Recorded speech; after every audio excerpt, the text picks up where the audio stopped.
ce soir. Alors, je suis Pascaline. Bonjour tout le monde. Ça va? Passez une bonne soirée? C'est mon tour. Alors, j'ai 23 ans. Je rêve d'être mariée, d'avoir des enfants. Je suis lilloise. Je vais en Allemagne pour une fête. J'aimais bien faire la fête. Et je rencontre le plus bel homme au monde, mon mari. On se marie, on va aux États-Unis, à deux. Arrivé aux États-Unis, on s'aime tellement qu'en revenant, on revient 5. On était 5. Mon mari, moi, ma fille aînée et des jumeaux. Je tiens à préciser qu'on s'est rencontrés la première fois en Allemagne. On était aux États-Unis. Et là, on retourne en Allemagne, là où il vivait avant. Nous voilà retournés en Allemagne. Un pays, je ne sais pas pourquoi, je n'étais pas très fan, mais moi, il fallait retourner en Allemagne. On est mariés, on suit son mari. Pas que les féministes aujourd'hui, je ne me dis rien. Alors, le 14 novembre 2008, le soir, je suis assise dans mon canapé au salon, en Allemagne. Je tiens mon bébé de 4 mois et demi. Elle s'appelle Chelsea. Elle est sage. Vraiment, ceux qui sont parents savent ce que c'est qu'un enfant qui fait ses nuits tôt. Le bonheur, la fille parfaite. Elle pleure pas. Elle pleure juste quand elle a faim. Et juste à côté, j'ai ma fille Moïcha, qui à l'époque, elle a 2 ans. Ça y est, elle croit qu'elle est une maman, elle s'occupe de sa sœur. Enfin, c'est une extension de moi. Voilà, elle est maman, quoi. Et même qu'une fois, j'ai des surprises en train de vouloir donner le lait à sa sœur. Là, j'ai dit, ah non, ça va pas être possible. Là. Tu bouges le bouton un peu trop loin.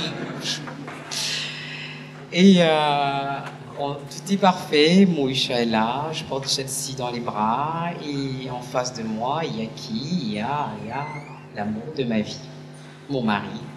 Séduisant, sportif, avec une très belle dentition. Le mec, il est canon, quoi. Je dis, putain, c'est mon mari. Il est à moi. Je suis heureuse. Il porte dans ses bras notre fils, Chauncey, qui aussi avait 4 mois et demi, puisque c'est le jumeau de Chelsea. Et je suis heureuse parce que je le vois porter notre fils pour la première fois. Parce qu'en général, il n'aimait pas trop porter les bébés parce qu'il avait peur de les casser. Il dit, c'est fragile, on fait comment avec ces petits bébés-là? Donc, et là, j'étais heureuse, je le voyais porter notre fils très longtemps. Et je me dis, mais c'est magnifique. Je suis assise dans mon canapé, j'ai ma fille à côté, j'ai mon mari en face avec le bébé. J'ai atteint mon rêve, quoi. Je me dis, merci Seigneur, je suis heureuse. Merci pour cette vie si parfaite. On va se coucher, tout est bien. Je suis heureuse.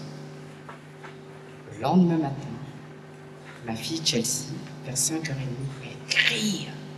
Je dis, mais pourquoi elle crie? Chelsea, elle pleure jamais, elle ne surveille pas. Pourquoi elle crie, elle crie, elle crie? Je saute du lit. Je marche à tâtons, je sais pas, j'avance comment? Je suis dans le brouillard, sa chambre juste à côté. J'arrive, je vois qu'elle est là, elle se réveille. Et je dis, mais Chelsea, pourquoi tu pleures? Et dès qu'elle me voit, elle arrête de pleurer. Je lui dis, mais c'est bizarre, t'as pleuré pendant tout ce temps et ton frère, lui, il dit rien. Je dis rien, je dis, bon, c'est calme. J'avance vers son frère et j'arrive. Je dis, mais dès que j'approche, je sens tout de suite que quelque chose de grave est arrivé.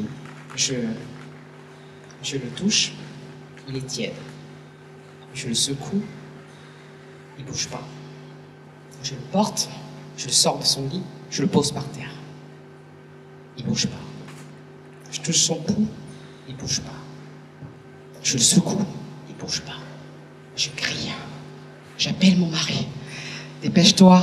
Je crie, je crie, je crie. Et puis il sort du lit. Il est complètement perdu. Il dit, qu'est-ce qu'il y a? Je dis, appelle les secours. Il y a quelque chose de grave. Je dis à mon fils, Chantier, je lui dis, mais je me dis là, il faut que je me calme. Il faut que je me rappelle de ce que j'ai appris en secourisme. Massage cardiaque, bouche à bouche, massage cardiaque, bouche à bouche, massage cardiaque, bouche à bouche. Rien. Je porte mon fils. Je descends les escaliers, 4 par 4. Je retourne dans la pièce où nous étions si heureux la veille. Je pose mon fils sur le canapé où on était la veille. Je continue. Massage cardiaque, bouche à bouche, massage cardiaque, bouche à bouche. Rien. Je dis, mais qu'est-ce qu'ils font les secours? Qu'est-ce qu'ils font? Et là, j'entends la sirène. Ils arrivent. Ils me regardent, ils viennent, ils se dépêchent. Il y a 6 ou 7 hommes. Ils viennent, ils se dépêchent. Ok, allez, oh non, bref, l'allemand, quoi. Et puis voilà, je dis, bon, vous êtes là, vous vous occupez de mon fils. Ils commencent, ils font les secours, ils passent les aiguilles, ils font tout le truc. Et moi, je suis là, j'attends. Et à un moment donné, j'entends un des médecins qui dit, oh, on sent un pouls. Et moi, je dis, ouais, d'accord. Si on sent un pouls, je peux aller à la cuisine. Je vais dans la cuisine qui est juste à côté. Mais je bouge, parce que j'arrive pas. Je me dis, mais ils sont chez moi, qu'est-ce qui se passe? Je bouge. Parce qu'il fallait que je sois pas là. Et en même temps, la cuisine, elle est là. Et j'écoute ce qui se passe derrière. À un moment donné, pendant que je fais la vaisselle, j'entends le silence. Plus personne ne parle. Plus personne ne respire. Je sens des regards peser sur moi. Je dis, je me tourne pas. J'entends quelques pas qui viennent vers moi. Et ils disent, sorry, tut mir leid. Je dis, wie bitte? Ils disent, tut mir leid. Je regarde le médecin. Il pleure. J'ai dit, wie bitte? Il pleure. Je le pousse. Je cours sur le canapé. Je regarde mon fils. Je le prends dans les bras. J'ai dit, mais Chauncey, tu peux pas faire ça, maman. Tu ne peux pas. Tu peux pas, arrête, ça suffit. T'as assez plaisanté là, ça suffit. T'arrêtes. Tu sais que tu es le chéri de maman. Tu sais que tu es l'amour de maman. Tu peux pas partir. Tu peux pas. Je l'attrape comme ça, je lui parle. Je me rappelle que je le tenais dans les bras comme ça, il dit complètement. Encore sans vie, mais je le tenais dans les bras. Je lui dis, mais pourquoi tu fais ça, maman? Tu peux pas laisser maman comme ça, chérie, c'est pas possible. T'es mon petit mari, t'es mon tout, t'es mon seul fils.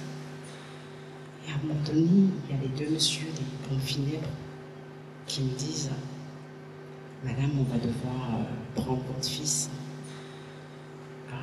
Je dis d'accord, parce qu'il y avait des trucs administratifs à remplir. Et je me retourne, je vois qu'ils ont posé mon fils par terre, au ras du sol, sur les carreaux, et ils l'ont recouvert avec une couverture jusqu'au visage, une couverture bleue.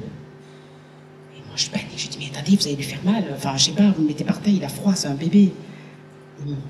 Ils me regardent. Pour eux, c'était plus un bébé, c'était un paquet qu'on pose au sol. Mais pour moi, ça restait mon fils. Je le regarde, j'étais complètement dans le déni. Je dis, monsieur, vous êtes sérieux? Vous mettez un enfant par terre? Vous êtes sérieux? Puis bon, appris pas l'allemand, je comprenais plus. Bref, je reste là, je regarde, 11h30, l'ambulance qui part avec le corps de mon bébé. Et là, je suis meurtrie. Je suis morte à l'intérieur. Je me demande si je vais survivre à cette épreuve. 5 heures plus tard, je vais aux toilettes un matin. Je suis fatiguée, je me sens pas bien. Je me dis, peut-être que je suis enceinte. Mais je ne veux pas trop y croire. J'attrape le bâton. Bon, celles qui ont déjà fait les tests de grossesse, le bâton, là. Et je vise bien. Et il est positif. Ah il est positif, je suis enceinte. Et je me dis, mais je suis pas prête, du coup j'ai peur. Non mais là, je peux pas, enceinte, non, comment enceinte? Non mais je suis prise de panique, je peux pas être enceinte, comment ça se fait? Je panique, je me dis, mais je peux pas y arriver. Et pendant tout ce temps, dans ma tête, je me disais, peut-être c'était une deuxième chance. Je me dis, ce bébé, je vais l'appeler Zoé. Zoé qui veut dire la vie. 5 ans après, le 17 décembre 2018, je suis devant mon salon. J'accroche un tableau où pour la première fois, j'ai mes 4 enfants. J'ai ma fille aînée Moïcha qui a 12 ans aujourd'hui. J'ai sa sœur Chelsea, la jumelle, qui a 10 ans. J'ai la petite Zoé qui a 5 ans. J'ai mon fils, Shanti, qui lui est tout petit. Et Zoé me dit, mais maman, tu me dis que c'est mon grand frère, mais c'est pas bizarre, il est petit, grand frère, maman, il faut que tu m'expliques. Et donc je lui dis, c'est ton grand frère, il restera toujours petit. Aujourd'hui, j'ai plus la même vie. Mon mariage n'a pas survécu à cette épreuve. J'ai redéfini mes priorités. Je suis plus heureuse. J'ai une autre philosophie de la vie. Grâce à Zoé et à mes autres enfants, j'ai appris que dans la vie, il faut avancer, quelles que soient les épreuves. On a le droit d'être heureux. Et donc aujourd'hui, je me désigne comme une gladiateur du bonheur. Merci.